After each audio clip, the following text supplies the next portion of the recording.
que están hoxe recollidos que é a normativa legal do ámbito educativo e se vulnera basicamente os dereitos fundamentais que é o dereito á educación, o dereito a que os homens e as mulleres seamos educados evidentemente en igualdade. Por lo tanto, o noso rexeitamento máis rotundo, máis absoluto a esta medida e a exigencia tamén de que se retire esta subvención específica. Menos discursos, e máis recursos. A violencia e a discriminación. Unha actitude, estamos ante unha acción que é totalmente ilegal, que contradí o que é o marco hoxe educativo, tanto a LOE como o propio decreto de admisión de alumnos. Por lo tanto, temos unha consellería que realmente non só beneficia a centros que levan a cabo unha educación baseada en valores totalmente ultraconservadores, en valores totalmente reaccionarios, senón tamén que evitan e impiden a coeducación. Principio fundamental que deberá marcar o sistema educativo e así mesmamente o recolle a normativa educativa. Estamos aquí tamén porque hoxe é o Día Mundial pola eliminación da violencia de xénero.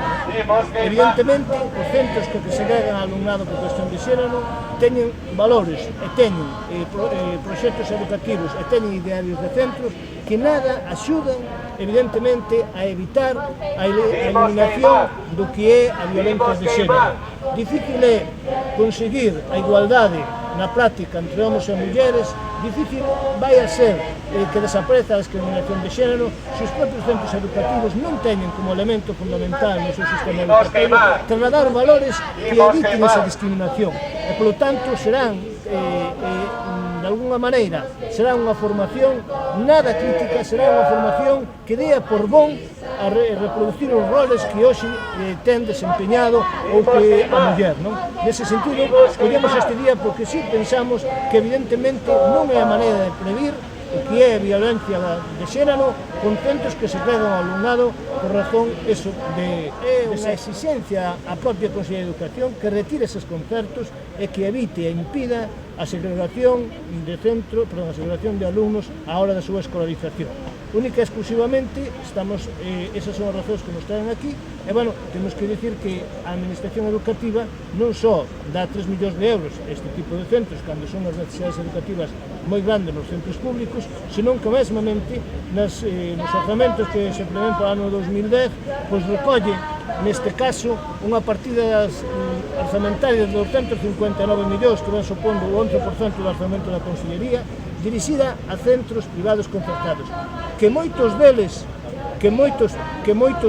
evidentemente pois teñen valores que o que están é reproducindo de alguna maneira pois actitudes que nada teñen que ver para que desapareza, para abolir realmente a discriminación entre homens e mulleres. Si nós temos recorrido no mes de setembro, unha vez que publicaron, por certo, estas subvencións